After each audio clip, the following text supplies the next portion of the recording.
नमस्कार प्यारे साथियों, कैसे हैं आप सभी। उम्मीद है सभी अच्छे होंगे, मस्त होंगे, जबरदस्त होंगे। तैयारी आपकी अच्छी चल रही होगी। जैसा कि आपको पता है, हमारी जो आर्टिकल को लेकर के एक सीरीज चल रही है, संविधान के सारे अनुच्छेद मैं आपको इस सीरीज में बताऊंगा, क्योंकि ये दिल्ली पुलिस स्पेशल के लिए बहुत काम की चीज है। क्योंकि वहां पर कई सारे क्वेश्चन पूछे जाते हैं और आप उसमें फंस भी जाते हैं कि हमें आर्टिकल नहीं पता है, या आर्टिकल की कंफ्यूजन में आप गलत मार्क कर देते हैं कई बार। अब आपको वो डर नहीं रहेगा, क्योंकि आपको एक एक आर्टिकल में यहाँ पर पढ़ा रहा हूँ, 395 के 395। और ध्यान रखना, जिस आर्टिकल पर मैं इंपोर्टेंट मार्क कर दूं, उस आर्टिकल को आपको 1 से 2 बार देखना है। बार बार देखोगे तो वो दिमाग में बैठ जाएगी, कोई भी चीज पिक्चर बन जाएगी हमारे दिमाग में। और जब तक हम उसको बार बार नहीं देखेंगे, तब तक वो हमारे दिमाग में पिक्चर नहीं बनेगी। आज याद किया, 1 हफ्ते बाद भूल जाएंगे। हो सकता है कि 10 दिन बाद भूल जाए, किसी 2 हफ्ते बाद भूल जाए, लेकिन किसी को चीज को हम 3 से 4 बार पढ़ते हैं ना, फिर नहीं भूलते। जैसे बचपन में हमने कोई चीज पढ़ी होगी, जैसे गिनती पढ़ी होगी, पहाड़े पढ़े थे, तो वो नहीं भूलते, क्योंकि हम डेली रिवाइज करते थे उनको। तो ऐसे ये है, ठीक है। तो बिना देर किए हुए चलते हैं हम अपनी क्लास की तरफ। अभी तक हमने जो पढ़े थे वो 78 आर्टिकल तक पढ़े थे। अब 78 से आगे के पढ़ेंगे। उनमें जो भी आर्टिकल इंपोर्टेंट होगा मैं उसको आपको मार्क करता चलूंगा, और उनका एक्सप्लेनेशन भी देता चलूंगा। आपको सिर्फ सुनना है एक्सप्लेनेशन को, और आर्टिकल से रिलेटेड जो भी फैक्ट है, ये कहाँ पर मेजर किया गया है, या इसका क्या विशेषता है उस आर्टिकल की, तो वो मैं आपको क्लियर करता चलूंगा। आपको बिना देर किए हुए चलते हैं अब हम अपनी क्लास की तरफ। आपको करना कुछ नहीं है, वीडियो को सुनना है 1 से 2 बार, ठीक है। चलिए, अध्याय 2 कहता है हमारा संसद, ठीक है। संसद, पहली बात तो संसद किस किस से मिलकर के बनती है, आप सबको ये भी पता होना चाहिए। कई बार ये क्वेश्चन पूछा जाता है कि संसद किस किस चीज से मिलकर के बनती है। संसद के 3 भाग हैं। संसद के 3 भाग हैं, कौन कौन से देखिएगा। संसद के आपको, एक तो राज्यसभा, ठीक है, दूसरा लोकसभा,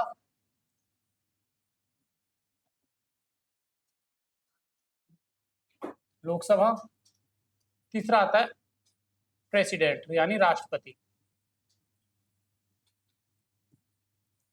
अगर आपसे कोई पूछे, क्वेश्चन आ जाए कि संसद किस किस से मिलकर के बनती है, तो आपको यह ध्यान में रखना है कि संसद 3 चीजों से मिलकर के बनती है।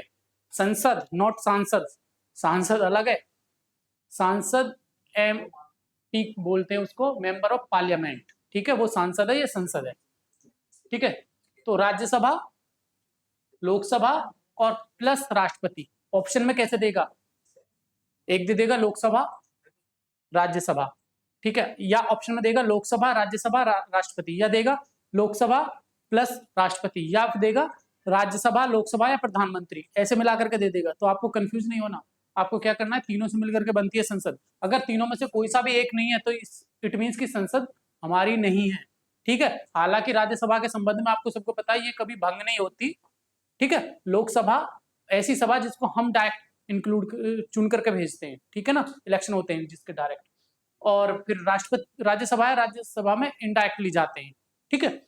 और ऐसे ही राष्ट्रपति है। राष्ट्रपति अगर नहीं है, फिर राष्ट्रपति का पद रिक्त है, तो इट मीन्स की संसद अधूरी है बिना उन दोनों के, ठीक है। तो आपको तीनों को मिला करके पढ़ना है। आज हम संसद के बारे में पढ़ेंगे। संसद में अनुच्छेद 79 कहता है संसद का गठन, ठीक है। 79 संसद का गठन कहता है, और 80 कुछ नहीं, सिर्फ संसद का गठन। संसद के बारे में कि किस किस से मिलकर के बनेगी, क्या क्या संसद के पार्ट होंगे, ठीक है। ये है संसद का गठन कैसे होगा, ठीक है। अब आता है आर्टिकल 80, राज्यसभा की संरचना। राज्यसभा क्या होगी।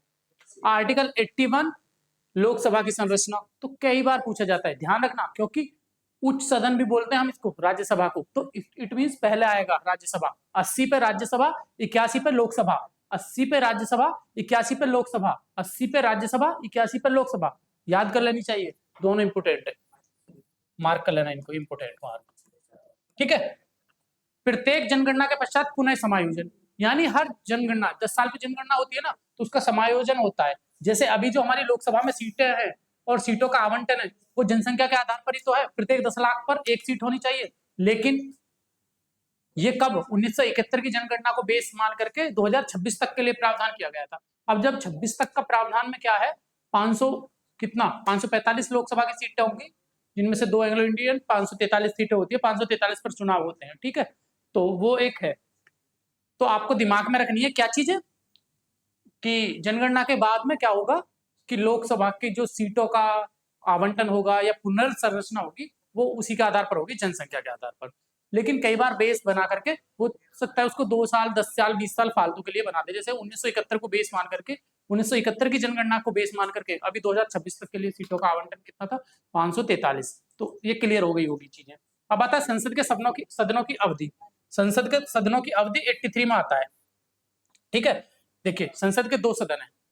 ठीक है, एक लोकसभा एक राज्यसभा, 2 सदन है, उच्च सदन और निम्न सदन। निम्न सदन हमारा लोकसभा है, उच्च सदन हमारा राज्यसभा है। तो आपको पता होना चाहिए कि इनकी अवधि क्या होगी। जो हमारी राज्यसभा है वो कभी भी भंग नहीं होती, उसका कार्यकाल 6 वर्ष का होता है। ठीक है, प्रत्येक राज्यसभा मेंबर का कार्यकाल 6 वर्ष का होता है और हर 2 साल पर 1/3 सदस्य उसके सेवानिवृत्त होते रहते हैं। ये भी कई बार क्वेश्चन पूछा गया है, दिल्ली पुलिस वाले स्पेशल ध्यान रखो, ऐसा कौन सा सदन है जो कभी भी भंग नहीं होता, तो वो राज्यसभा। राज्यसभा कभी भी भंग नहीं होती। ठीक है, हाँ इसके 2/3 सदस्य एक 2 साल पर इसके सदस्य सेवानिवृत्त होते रहते हैं। ठीक है, अब आते हैं संसद की सदस्यता के लिए अहर्ता। क्या क्या संसद की सदस्यता के अहर्ता होनी चाहिए। देखिए लोकसभा के मामले में कितना, 25 साल या 30 साल, 25 साल, 25 साल का उम्र होनी चाहिए, भारत का नागरिक होना चाहिए, दिवालिया और पागल नहीं होना चाहिए, लाभ के पद पर नहीं होना चाहिए। ठीक है, यानी कोई सरकारी सेवा में नहीं होना चाहिए। अगर आप सरकारी सेवक हैं तो आपको उससे त्यागपत्र देना होगा।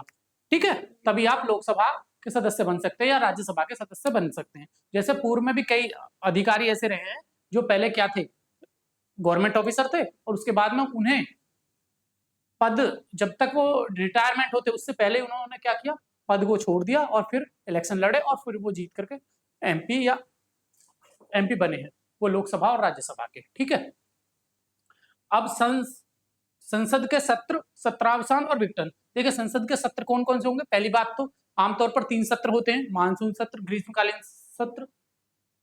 ठीक है, मानसून सत्र, ग्रीष्मकालीन और एक शीतकालीन सत्र। ठीक है, 3 सत्र होते हैं। सत्रावसान सत्र कब खत्म होगा, सत्रावसान। ठीक है, सत्र की समाप्ति। जैसे अभी कौन सा सत्र, अभी मानसून सत्र चल रहा था। ठीक है, और विघटन कब कब उसका विघटन होगा। ठीक है, सत्र का विघटन कब होगा संसद के सत्रों का। तो ये 85 आर्टिकल में कही गई है बात। ठीक है, क्लियर है ना। तो जो जो इंपोर्टेंट है वो मैं बता रहा हूं, आप ध्यान कर लेना। अब आता है 86, सदनों के अभिभाषण का और उनके संदेश भेजने का राष्ट्रपति का अधिकार। सदनों के अभिभाषण का, सदनों में जो अभिभाषण दे सकते हैं राष्ट्रपति, राष्ट्रपति किसी भी सदन में अपना भाषण दे सकते हैं। ठीक है, और उनको संदेश भेजने का राष्ट्रपति का अधिकार। राष्ट्रपति जो अधिकार है, राष्ट्रपति के पास अधिकार 2 हैं। एक तो वो किसी भी सदन की कार्रवाई में भाग ले सकता है, दूसरा अगर कोई मैसेज है उसको सदन को भेज सकता है कि आप इस पर विचार कीजिए या इस पर वो कीजिए। वो आर्टिकल 86 में आता है। ठीक है, तो आर्टिकल कौन कौन से इंपोर्टेंट है, 79, 80, 81 वेरी वेरी इंपोर्टेंट है। एक तो ये, और एक क्या है हमारा, संसद के सदस्यों की अहर्ता, दिल्ली पुलिस वाले याद रख लो। ठीक है, 84 वाला। ठीक है, चलिए आगे चलते हैं। अब आता है 87, राष्ट्रपति का विशेष अभिभाषण। राष्ट्रपति का विशेष अभिभाषण जो होता है वो 87 में है। ये कब कब होता है, या तो ज्वाइंट मीटिंग होती है, वो बुला लेता है राष्ट्रपति उसको, हालांकि करता कौन है, हमारा लोकसभा अध्यक्ष करता है, ज्वाइंट मीटिंग होती है दोनों सदनों की, तब किसी बिल पर। या फिर विशेष अभिभाषण कब होता है, जब जैसे इमरजेंसी वगैरह हो। ठीक है, तब विशेष अभिभाषण होता है, या कोई ऐसा बिल हो, बिल पर। ठीक है, बिल के बाद में 26 जनवरी 15 अगस्त पर भी कई बार विशेष अभिभाषण देते हैं वो। ठीक है, पूर्व संध्या पर अपना। तो ये किस में है, आर्टिकल 87, इंपोर्टेंट नहीं है, नहीं पूछा जाएगा दिल्ली पुलिस। ठीक है, सदनों के बारे में मंत्रियों और महान्यायवादी के अधिकार। मंत्रियों के और महान्यायवादी के क्या क्या अधिकार हैं, ये 88 में कहा गया है। ठीक है, एक्चुअली होते तो सभी हैं सदन के सदस्य, संसद के सदस्य तो सभी होते हैं जितने भी उसमें चुन करके गए हैं, और जो लोकसभा के हैं, जो राज्यसभा के, सभी होते हैं। लेकिन उनमें से कुछ होते सरकारी सदस्य, कुछ होते गैर सरकारी सदस्य। सरकारी सदस्य वे होते हैं जो मंत्रिमंडल में शामिल होते हैं। ठीक है, गैर सरकारी वो होते हैं जो किसी मंत्रिमंडल में शामिल नहीं होते, मंत्री पद उनको कोई नहीं मिला हुआ होता। ठीक है, तो उनके कुछ विशेष अधिकार होते हैं जो मंत्री वगैरह, और एक अटॉर्नी जनरल है। ठीक है, वो भी उसमें होता है, बट वो वोटिंग नहीं करता। ठीक है, कार्रवाई में भाग ले सकता है। अब संसद के अधिकारी आएंगे, कौन कौन आएंगे संसद के अधिकारी, सब सर्वोच्च अधिकारी। पहली बात तो लोकसभा का तो आपको पता ही है कौन है सर्वोच्च अधिकारी, पूरी संसद का ये अधिकारी कौन है? राष्ट्रपति। ठीक है, अब देखिए, क्योंकि कोई भी विधेयक जाएगा तो पहले लोकसभा से राज्यसभा जाएगा, राज्यसभा से पास होकर वहां जाएगा। ऐसा नहीं है जरूरी कि हमेशा ही कोई भी विधेयक लोकसभा में ही पेश किया जाएगा पहली बार। जरूरी ये भी है कि वो राज्यसभा में भी जाए, पहली बार राज्यसभा में जाए, राज्यसभा से फिर लोकसभा में जाए और फिर वो राष्ट्रपति के पास जाए। ठीक है, वो डिपेंड करता है विधेयक कैसा है और कौन पेश कर रहा है उसको। तो राज्यसभा के सभापति और उपसभापति किसमें 89 में बात कही गई है। राज्यसभा का सभापति कौन होगा? उपराष्ट्रपति होता है। और उपसभापति कौन होता है? उन्हीं जो वरिष्ठतम सदस्य होते हैं ना, जो राज्यसभा के सदस्य होते हैं, उनमें से ही एक को चुन लिया जाता है, क्या? उपसभापति। सभापति की एब्सेंस में वही राज्यसभा का संचालन करते हैं, उपसभापति। ठीक है, उपसभापति का पद रिक्त होना, पद त्याग और पद से हटाया जाना, ये किसमें कही गई है बात? 90 में। ठीक है, इंपोर्टेंट। ठीक है, उपसभापति का पद रिक्त होना, पद त्याग और पद से हटाया जाना 90 में बात कही गई है। अब आता है 91, सभापति के पद के कर्तव्यों का पालन करने या सभापति के रूप में कार्य करने किस उपसभापति या अन्य व्यक्ति की शक्ति। जो सभापति के पद के रूप में काम करेगा उसकी पावर क्या है? अगर सभापति नहीं है तो उसकी एब्सेंस में उपसभापति की पावर क्या है? वो जो कार्य करेगा उसके लिए आर्टिकल 91 इंपोर्टेंट नहीं है, दिल्ली पुलिस वालों के लिए बता रहा हूँ। वैसे तो अगर पीसीएस वगैरह दोगे तो उसमें तो एक एक का इंपोर्टेंट है और भी ज्यादा डीप है। 92 क्या कहता है? जब सभापति या उपसभापति को पद से हटाने का कोई संकल्प विचाराधीन है तब उसका पीठासीन न होना। यानी अगर राज्यसभा का सभापति को हटाने के लिए कोई विचाराधीन है मामला या उपसभापति को हटाने का मामला विचाराधीन है, तो वो उसका पीठासीन अधिकारी नहीं माना जाएगा। ठीक है, वो कार्य नहीं करेगा। ठीक है, क्लियर है? चलिए आगे चलते हैं। अब हम 93 क्या कहता है? लोकसभा और अध्यक्ष और उपाध्यक्ष, वेरी इंपोर्टेंट, इसको मार्क कर लेना। ठीक है,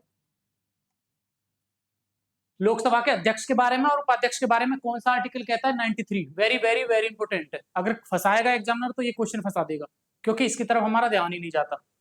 ठीक है, लोकसभा अध्यक्ष के बारे में किस आर्टिकल में बात कही गई है और उसका उपाध्यक्ष, अध्यक्ष और उपाध्यक्ष। अभी तो राज्यसभा की बात हुई हमारी, कहां तक? 92 तक। अब 93 से लेकर के आगे हमारी लोकसभा के बारे में है, लोकसभा के सदस्य अधिकारियों के बारे में। अध्यक्ष और उपाध्यक्ष का पद रिक्त होना, अगर सपोज दैट लोकसभा का अध्यक्ष जो भी कोई है वो हट गया है किसी भी कारण से, स्वास्थ्य कारणों से या अन्य किसी कारण से, या देश से बाहर होने और सत्र चलना है और वो अन्य पारिवारिक कारणों से रहे, या फिर खुद से पद को छोड़ दे, या मृत्यु हो जाए, या अन्य किसी कारण से उसका पद रिक्त है, पद त्याग है या पद से हटाया जाएगा, तो वो आर्टिकल 94 में कही गई है बात, दोनों के लिए, अध्यक्ष के लिए भी और उपाध्यक्ष के लिए भी।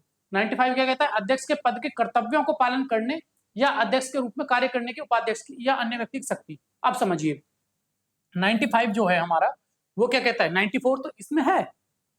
ठीक है, 95 में जो उपाध्यक्ष है, अगर अध्यक्ष की एब्सेंस में उपाध्यक्ष जो काम करेगा वो 95 में कही गई है बात। ठीक है, अध्यक्ष के एब्सेंस में। अब 96 आता है, इंपोर्टेंट नहीं है। ठीक है, जब अध्यक्ष या उपाध्यक्ष को पद से हटाने का कोई संकल्प विचाराधीन है तब उसका पीठासीन न होना, ये 96 में बात कही गई है। यानी उनको हटाने का कोई मामला विचाराधीन है संसद के किसी भी सदन में, तो वो पीठासीन अधिकारी नहीं माने जाएंगे। सभापति और उपसभापति तथा अध्यक्ष और उपाध्यक्ष के वेतन और भत्ते 97। ठीक है, सभापति और उपसभापति तथा अध्यक्ष और उपाध्यक्ष के वेतन और भत्ते। देखिए राष्ट्रपति होता है ना, राष्ट्रपति को जो वेतन मिलता है ना वो उपसभापति होने का मिलता है, जो वो संसद को चलाता है। ठीक है, क्योंकि राज्यसभा का क्या है? वो उपसभापति है। ठीक है, और ऐसे लोकसभा अध्यक्ष को और लोकसभा उपाध्यक्ष को वेतन भत्ते जो दिए जाएंगे वो किसमें? 97 में बात कही गई है, इंपोर्टेंट मार्क कर लेना। ठीक है, अब 98 क्या कहता है? संसद का सचिवालय, सेक्रेटरिएट, कार्य संचालन, वो 98 में कहा गया है। 99 क्या कहता है? इंपोर्टेंट नहीं है, सदस्यों का शपथ या प्रतिज्ञान। देखिए लोकसभा के सदस्य हों या राज्यसभा के सदस्य हों, वो 2 बार शपथ लेते हैं। एक तो जब नॉमिनेशन करते हैं, जब फॉर्म भरते हैं, ठीक है, जब अप्लाई करने के लिए फॉर्म भरते हैं तब शपथ लेते हैं, शपथ पत्र देते हैं। एक जब उसके सदस्य चुन करके आ जाते हैं, एक दूसरी शपथ एफिडेविट तब लेते हैं। ठीक है, तब शपथ दिलाई जाती है उनको। तो वो 99 में कही गई है, ये इंपोर्टेंट है, मार्क कर लेना, वेरी वेरी इंपोर्टेंट, ये कई बार पूछा गया है। ठीक है, 100 क्या कहता है? सदनों में मतदान रिक्तियों के होते हुए भी सदनों की कार्य करने की शक्ति और गणपूर्ति। आर्टिकल 100, सदनों में मतदान रिक्तियों के होते हुए, यानी कि सदनों में जो मतदान किया जाएगा, अगर कोई पद रिक्त है यानी कोई सदस्य नहीं है, रिक्त है, तो उसकी क्या वैल्यू रहेगी। कई विधेयक ऐसे होते हैं उसमें क्या रहता है, कुल उपस्थित सदस्यों का 2/3 मत, विशेष मत से पारित किया जाना चाहिए। तो जो उपस्थित है ना सदस्य, उनका 2/3 किया जाएगा और उससे पारित किया जाएगा। तो इसका मतलब जो उपस्थित है उनका, रिक्तों का नहीं होता। तो गण पूर्ति करने के लिए भी कई बार कोरम पूरा करने के लिए ये आर्टिकल 100 में बात की गई है। ठीक है, अब सदस्यों की निरअर्हताएं, वो क्या क्या नहीं होने चाहिए उनके पास में, ठीक है, तो वो हमारे अगले आर्टिकल में है। चलिए आज के लिए इतना ही काफी है, आर्टिकल 100 तक के हो गए हैं हमारे। अब अगले जो आर्टिकल 101 से लेकर के आगे के जो आर्टिकल चलेंगे वो अगली वीडियो में आपको मिलेंगे। ठीक है, बने रहिएगा क्लास में। ठीक है, धन्यवाद।